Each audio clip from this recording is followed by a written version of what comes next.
పూర్వీ ప్రతి 3 లక్షల కొనుగోలుకు ఒక బంగారు నాణెం ఉచితంగా పొందండి.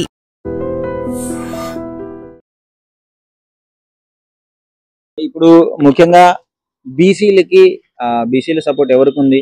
బీసీని బిడ్డ ఇప్పుడు కాంగ్రెస్ నుంచి మేమే నిలబెట్టామని చెప్పేసి కాంగ్రెస్ ప్రభుత్వం చెప్తుంది నవీన్ యాదవ్ గారిని. నా పేరు తెలసాని వెంకటేష్, ఓబీసీ మోర్చా రాష్ట్ర కార్యదర్శిని. ఒక విషయం చెప్పాలనుకుంటున్నాను. ఎవరిని నిలబెట్టినా బీజేపీ అంటే బీసీల పార్టీ. ఇప్పుడు చూడండి, మా బీజేపీ పార్టీ అధ్యక్షులుగా ఇంతకుముందు డాక్టర్ కె లక్ష్మణ్ గారు ఉన్నారు, బండి సంజయ్ కుమార్ గారు ఉన్నారు. అదేవిధంగా కేంద్ర మంత్రిగా కూడా బండి సంజయ్ కుమార్ గారు ఉన్నారు.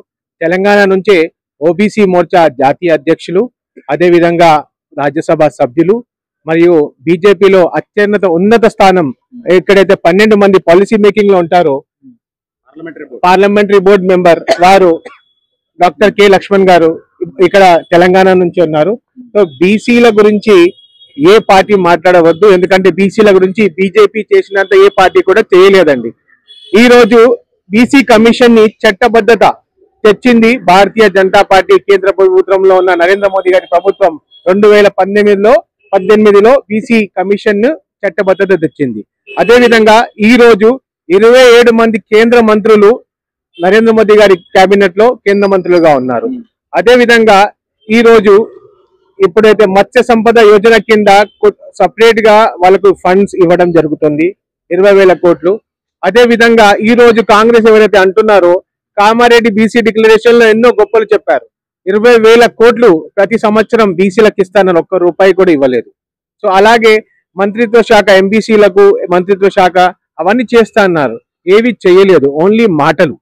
ఈ రోజు ఇక్కడ సింపతి తీసుకోవడానికి అని చెప్తున్నారు తప్ప వారు బీసీల గురించి యాక్చువల్ గా మండల్ కమిషన్ ఏదైతే వచ్చిందో, మండల్ కమిషన్ ని ఎప్పుడైతే జనతా పార్టీ అంటే జనసంఘ్ ఏదైతే ఉందో, భారతీయ జనతా పార్టీ ముందు మా జనసంఘ్ ఏదైతే ఉందో, ఆ జనసంఘ్ వాళ్ళతోని ఉన్న జనతా పార్టీలోనే మండల్ కమిషన్ ని ప్రతిపాదించారు. కానీ ఆ తర్వాత ఇందిరాగాంధీ గవర్నమెంట్ వచ్చింది, ఆమె బుట్ట దాఖలు చేసింది. అది చెప్తున్నాను, బీసీల గురించి ఓవరాల్ గా మనకు బీసీల గురించి చెప్తేనే కదా మన బీసీల గురించి డెవలప్మెంట్ చేసింది బీజేపీ అని. ఇక్కడ క్యాండిడేట్ ని చూపించి చెప్తున్నారు, కానీ బీజేపీ ఎప్పుడు కూడా బీసీల గురించి ముందు ఉంది, బీసీల మద్దతుగానే ఉంది. మండల్ కమిషన్ ని కూడా ఏదైతే వచ్చిందో, అప్పుడు వీపీ సింగ్ గవర్నమెంట్ లో భారతీయ జనతా పార్టీ సపోర్ట్ తోనే మండల్ కమిషన్ వచ్చింది. దాని ద్వారానే ఈ రోజు 27% రిజర్వేషన్లు వస్తున్నాయి, బీసీలకు అన్ని చోట్ల రిజర్వేషన్లు వస్తున్నాయి, రాజకీయంగా కూడా రిజర్వేషన్లు వస్తున్నాయి. మీ అభిప్రాయం ఏంటంటే ఇప్పుడు బీసీలకి డెఫినెట్లీ బీజేపీ ఉంటుంది అంటారు, అంతేనా? డెఫినెట్ గా ఇప్పుడు ఏం చేస్తున్నారంటే విశ్వకర్మ యోజన అని భారత ప్రధానమంత్రి తీసుకొచ్చారు. ఆ విశ్వకర్మ యోజనలో 18 వృత్తుల వారు, అందులో మొత్తం కూడా బీసీ కుల వృత్తుల వారే ఏదైతే ఉన్నారో, నాయి బ్రాహ్మణి కావండి, మేరు సంఘం కావండి, కుమ్మరి వాళ్ళు కావండి, వడ్రంగి వారు కావండి, మేదరి వారి కావండి, ప్రతి ఒక్కరు 18 కులాల వారు ఇందులో పనిచేస్తున్నారు. వాళ్ళందరూ కూడా ఉపయోగపడుతుంది ఆ విశ్వకర్మకి. అదేవిధంగా ముద్రా యోజన తీసుకొచ్చారు. ముద్రా యోజన అంటే చేతి వృత్తులు, చిన్న వృత్తులు అందరూ కూడా బీసీ సామాజిక వర్గం నుంచే చేస్తారు కాబట్టి ఎక్కువ మట్టుకు. సో వాళ్ళన్నీ కూడా బీసీలకే ఎక్కువ చెందాయి ముద్రా యోజన కూడా. అందుకే అందరు కూడా బీసీలు బీజేపీకే ఓటేస్తున్నారు. జూబ్లీస్ లో కూడా బీసీలు అందరూ కలిపి బీజేపీకే ఓటేస్తున్నారు. ధన్యవాదాలు. నా పేరు రమేష్ గురుస్వామి, బీజేపీ కార్యవర్గ సభ్యుని. ఇవి కాంగ్రెస్ ప్రభుత్వము వచ్చి కనీసం 2 సంవత్సరాలు అవుతుంది. వాళ్ళు 6 వాగ్దానాలు చేసి అధికారంలోకి వచ్చారు, ఒక్క వాగ్దానం నెరవేర్చలే. ఓల్డ్ ఏజ్ పింఛన్ ఇస్తా అన్నారు, మహిళలకు 2,500 ఇస్తా అన్నాడు, రాజీవ్ యువ వికాసం అని లోన్లు ఇస్తా అన్నాడు, 4 లక్షలు, 1,00,000, 2 లక్షలు ఏమీ ఇవ్వలే. వాళ్ళకి ప్రజలు ఎందుకు ఓటేస్తారు? రోడ్లు కరెక్ట్ లేవు, ఏ రోడ్డు కరెక్ట్ లేదు, వాటర్ ప్రాబ్లం, ఎలక్ట్రిషియన్ ప్రాబ్లం, అన్ని ప్రాబ్లమే గవర్నమెంట్ వచ్చినప్పటి నుంచి. వాళ్ళ ప్రజలు కూడా గమనిస్తున్నారు బీజేపీ ఏమేం చేసింది ప్రజలకు ఎరక. బీజేపీ తరఫు నుంచి ఎంతో అభివృద్ధి చేసింది. ఇవాళ నరేంద్ర మోడీ గారి దిక్కించి మన దేశమే కాక ప్రపంచంలోనే గొప్ప పేరు సంపాదించింది నరేంద్ర మోడీ గారు. మన భారతదేశం కూడా గొప్ప పేరు సంపాదించింది. అందుకోసం ప్రజలు అన్ని గమనిస్తున్నారు, కాంగ్రెస్ ఏం పని చేసింది, బీజేపీ ఏం పని చేసింది, టీఆర్ఎస్ ఏం పని చేసింది. అందుకని అందరూ ప్రజలంతా ఒకటే నిర్ణయం తీసుకున్నారు, బీజేపీకి ఓటు చేయాలి, అఖండ మెజారిటీతో బీజేపీ అభ్యర్థికి ఓటు వేసి గెలిపించాలని ప్రజలు నిర్ణయించుకున్నారు. అఖండ మెజారిటీతో గెలుస్తాడని మేము తెలుపుతున్నాం. భారత్ మాతా కీ జై. లంకా దీపక్ రెడ్డి పక్కా గెలుస్తారు. లంగా దీపక్ రెడ్డి గారు ఎట్టి పరిస్థితుల్లో 1,00,000 పైన మెజారిటీతో గెలుస్తారు. Thank you sir. ఓకే, ధన్యవాదాలు. ఆయన జూబ్లీ హిల్స్ ప్రజలు అసలు బీజేపీకి ఎందుకు ఓటేయాలి? ఇక్కడ పరిస్థితులు ఎలా ఉన్నాయి? సమస్యలు ఏంటి? నమస్తేనా, మీ ఛానల్ ద్వారా జూబ్లీస్ ప్రజలకు ఒక 3 విషయాలు చెప్పదలుచుకుంటున్నాను. ఏంటంటే జూబ్లీస్ ప్రజలు 3 విషయాలు చెప్పదలుచుకున్నా. దేశం కోసం, ధర్మం కోసం, హిందువుల కోసం పోరాడే పార్టీ ఒక బీజేపీ పార్టీ. మిగతా పార్టీ దాని గురించి చెప్తా. ఎందుకంటే మొన్న రీసెంట్లీ మన బండి సంజయ్ గారు వచ్చారు. ఇక్కడ రీసెంట్ గా పెద్దమ్మ గుడి విషయం అందరికీ తెలుసు. మేము గెలిస్తే జూబ్లీస్ లో గెలిస్తే పెద్దమ్మ గుడి కట్టిస్తున్నాడు. అదే కేటీఆర్ ఏమన్నాడు, కబ్రస్థాన్ కట్టిస్తున్నాడు. అదే కాంగ్రెస్ పార్టీ ఏం చేసింది, రాతోరాతు అజరుద్దీని మంత్రిని చేసింది. ఇక్కడ టీఆర్ఎస్ కాంగ్రెస్ వాళ్ళు ఓన్లీ ముస్లిం ఓట్లు కావాలనుకుంటున్నారు, హిందువుల ఓట్లు అవసరం లేదంటున్నారు. చెప్పకనే చెప్తున్నారు, హిందువుల ఓట్లు మాకు వద్దు, వాళ్ళు మాకు ముస్లిం ఓట్లు వేస్తే చాలు, మేము గెలిచిపోతామన్న ధీమాలో ఉన్నారు. అందుకని ఇక్కడ జూబ్లీస్ ప్రజలందరూ ఒకటి కావాలి, హిందువులంతా ఒకటి బీజేపీకి ఓటు వేయాలని చెప్తున్నాను. ఎందుకంటే ఈ రోజు మనం జూబ్లీస్ గెలవకపోతే ఎంఐఎం పార్టీకి ఇది 8వ సీట్ అయిపోతుంది. ఆల్రెడీ ఓల్డ్ సీట్ లో 7 మంది ఎమ్మెల్యేలు ఉన్నారు. ఇది కాంగ్రెస్ నుంచి నిలబడింది, కాంగ్రెస్ గుర్తు మీద, ఎంఐఎం గుర్తు మీద. కాంగ్రెస్ అభ్యర్థి కాదైనా ఎంఐఎం అభ్యర్థి, ఓన్లీ కాంగ్రెస్ గుర్తు చేంజ్ చేసిన ఆయన ఎంఐఎంఏ. ఇప్పుడు అగర్ ఇక్కడ జూబ్లీహిల్స్ కాంగ్రెస్ వచ్చిందనుకో, కాంగ్రెస్ గెలిచిందనుకో, కాంగ్రెస్ కాదు ఎంఐఎం కు 8వ సీట్ అవుతాడు, 8వ ఎమ్మెల్యే అవుతాడు. కనుక జూబ్లీహిల్స్ ప్రజలు గమనించి మన హిందువులమంతా ఏకమై మన బీజేపీని గెలిపించాలని మీ ద్వారా చెప్తున్నాను. ఇక్కడ పరిస్థితి అంటే ఇప్పుడు కులాలు మతాలు పక్కన పెడితే డెవలప్మెంట్ దిశగా వెళ్ళాలి అంటే ఎలా ఉంది? డెవలప్మెంట్ ఏడుందన్నా, పేరుకు జూబ్లీహిల్స్. గల్లీలు తిరగండి, మీరు గల్లీలు చూడండి, ముంగట మురుపం, వెనకంతా మురికి.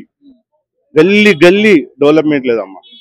ముంగట అంత అద్దాల మేడలు, వెనుక మొత్తం మురికి వాడలే, నల్లాలు సరిగా రావు. ఇక్కడ ప్రజలు ఇబ్బంది చూస్తే మేము కూడా జూబ్లీహిల్స్ అంటే అద్దాల మేడలు తిరిగినాం. ఇప్పుడు మేము ప్రచారంలో గల్లీ గల్లీ తిరుగుతున్నాం. ఆ గల్లీ గల్లీ చూస్తే మా ఓల్డ్ సిటీ బెటర్ అనిపిస్తుంది, ఓల్డ్ సిటీ కన్నా బెటర్ ఉంది. అందుకోసం ఇక్కడ ప్రజలు డెవలప్మెంట్ కావాలనుకుంటే బీజేపీ ఓటు వేయాలని. అయితే తప్పకుండా హిందువులకు రక్షణ, బీజేపీ ఓటేస్తేనే ఇక్కడ హిందువులకు రక్షణ. లేకుంటే ఓల్డ్ సిటీలో ఏదో ఏ విధంగా అయితే ఉంటుందో అదే విధంగా అనుభవించాల పరిస్థితి వస్తుంది. ఆ పరిస్థితి తెచ్చుకోవద్దని ఈ జూబ్లీహిల్స్ ప్రజలకు నేను తెలియజేస్తున్నాను. సార్ నమస్తే. నమస్తే అండి. సార్ బీజేపీకి ఎందుకు ఓటేయాలి అంటే సెంట్రల్ లో ఉంది కానీ ఇక్కడ స్టేట్ లో ఏం లేదు.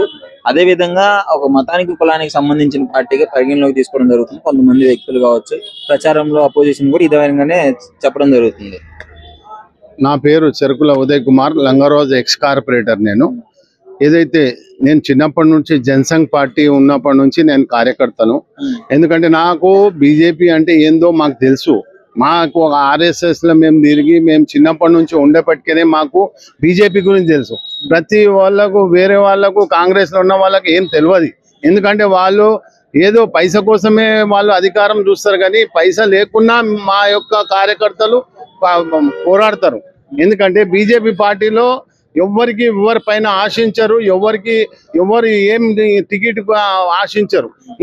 వేరే పార్టీలలో టికెట్ కోసం డబ్బులు ఇవ్వాలి, మళ్ళీ వేరే ఏదైనా కావాలంటే డబ్బులు ఇవ్వాలి.